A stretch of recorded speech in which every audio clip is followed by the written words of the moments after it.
Good morning. It's Friday, May the 28th, and today, after finishing up the book of Jonah yesterday, we are going to be spending a little time in the book of Proverbs, and we're going to be in chapter 18. We're going to be reading verses 1 through 12. So I begin reading. I'm actually going to read out of the Amplified version this morning. Verse 1. He who willfully separates and estranges himself from God and man, seeks his own desire and pretext to break out against all wise and sound judgment. A self-confident fool has no delight in understanding, but only in revealing his personal opinions and himself.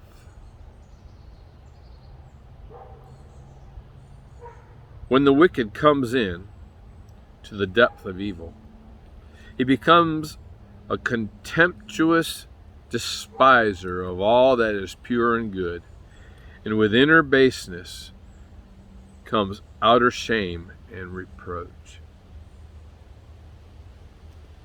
The words of a discreet and wise man's mouth are like deep waters, plenteous and difficult to fathom, and the fountain of skillful and godly wisdom is like a gushing stream, sparkling, fresh, pure, and life-giving. To respect the person of the wicked and be partial to him so as to deprive the consistently righteous of justice is not good.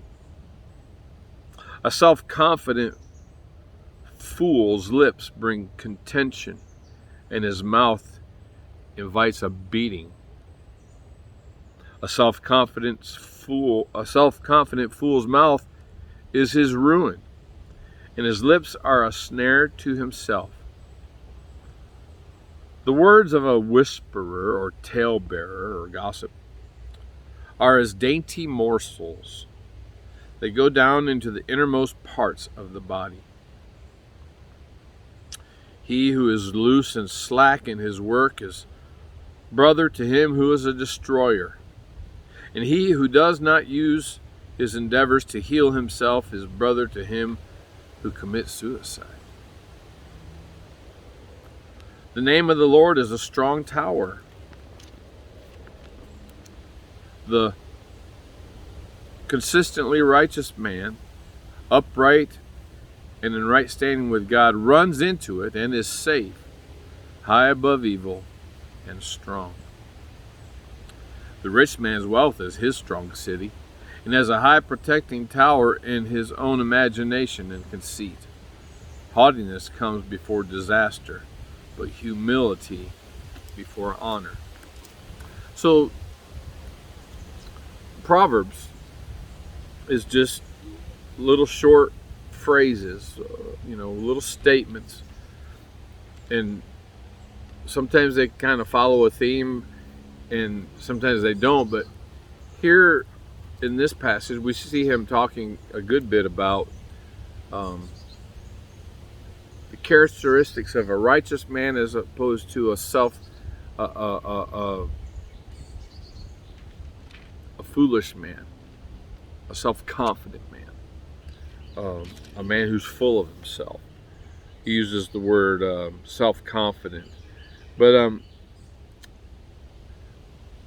the contrast here in general terms is the difference between a foolish man and a wise man. A foolish man is self-confident. A wise man runs to the Lord, and the Lord is his strong tower. The wise man is a man who is a righteous man. He's right with God. He's right with his fellow man, and so he's making several of these contrasts. And let's just break down a few observations as we look at this passage. It's really easy to find application for these, right? Because in these 12 verses, he's describing certain characteristics that are common to men. And so as we think about the spects, right? Is there any sin for me to forsake? Or am I a person who is selfish? He talks about a man who isolates himself, seeks his own desire, and is estranges himself, and um, he's self-confident, and he just is selfish. He wants what his heart desires, and is that something that you struggle with? Then he mentions the fact about a fool's lips enter in contention, and his mouth calls for blows. But then he talks about the words of a talebearer or a gossip. He said their words are like dainty morsels. People just love to eat them up. And so all these things are characteristics of somebody who's got a problem with the heart. They're stubborn, they're willful, they're foolish, and they lack self-control.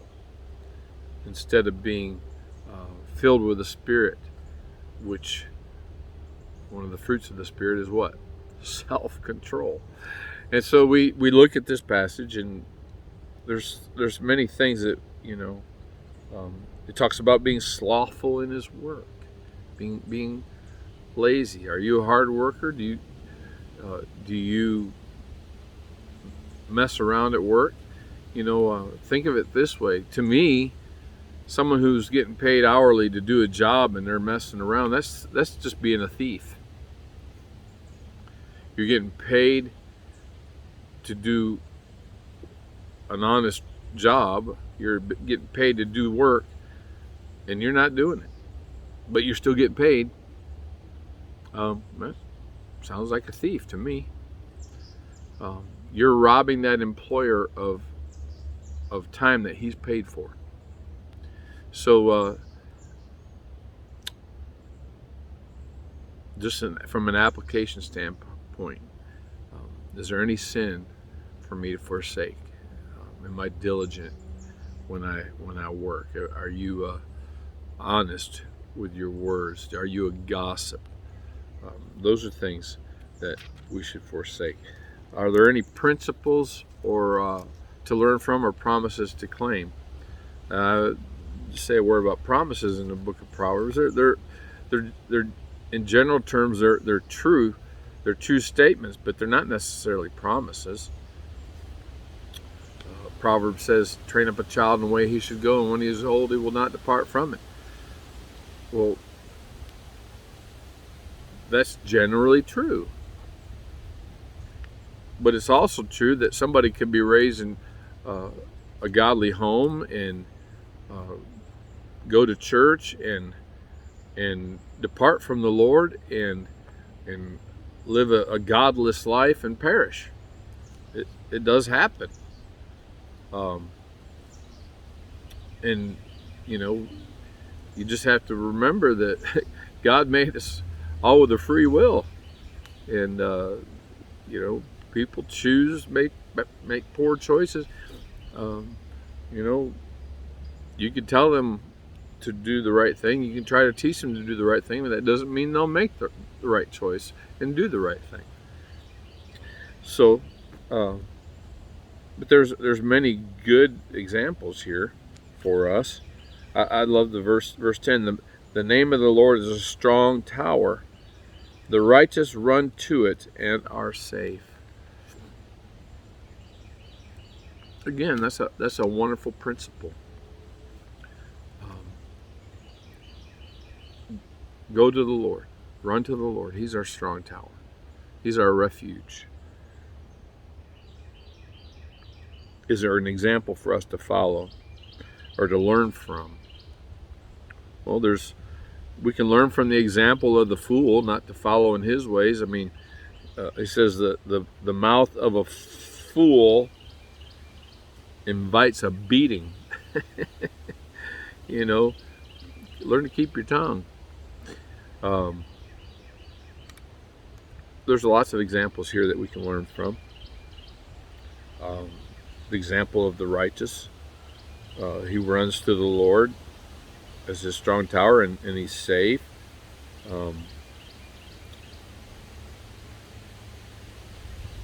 We can learn from the example of the gossip and not go that way. And so, I mean, there's plenty of examples here. Is there a command for us to obey? Not explicitly a command here, but you know, there's something to be thankful for. For me, it's just, you know, sometimes we live in a world. Let's just be honest for a minute. We live in a world that has turned morality on its head. I saw I read an article this morning where a teacher, an elementary school teacher in Virginia, was dismissed or put on disciplined because he refused to teach that a boy could be a girl and a girl could be a boy, biologically. That a biological boy could be a girl and a biological girl could be a boy. He refused to teach that. He said, you know, I'm not going to be part of a lie. How messed up is our culture? How messed up is our world that we can put a man on Mars, or are in the process of doing so. We can put a man on the moon. We got landing vehicles riding all over Mars. We can do all these amazing things, and yet we're so foolish to think that we can change the chromosomes of what makes a male and what makes a female, and make it a matter of, oh, you can just choose to be whatever you want to be. That's just plain crazy. You can't change the laws of nature on a whim. And I'm sorry, but the Bible is very clear that God is not the author of confusion. Satan is. And if you ask me, that's the total definition of confusion. And yet we're disciplining teachers for refusing to teach something that's not true. Sounds like we've gone off the deep end. And I'm sorry if you might disagree with me. I don't think most people that would watch this video wouldn't disagree with me, but you know, we can't stand by idly and tolerate that. We have to call it what it is: crazy, foolishness. It's not science. You know, isn't it amazing how politicians will say, well, just follow the science, so as long as it's convenient to their agenda. Sad day we live in. I'm just thankful that God's truth never changes. Amen. Well, that's all I have for today. Hope you have a blessed day. Hope you have a great weekend. Hope to see you at church on Sunday. I'll be preaching on not neglecting salvation from Hebrews chapter 2. And excited for Memorial Day weekend. It's always a kind of a kicking off point for summer. So hope you have a blessed day. Enjoy the weekend, and I'll see you again on Monday.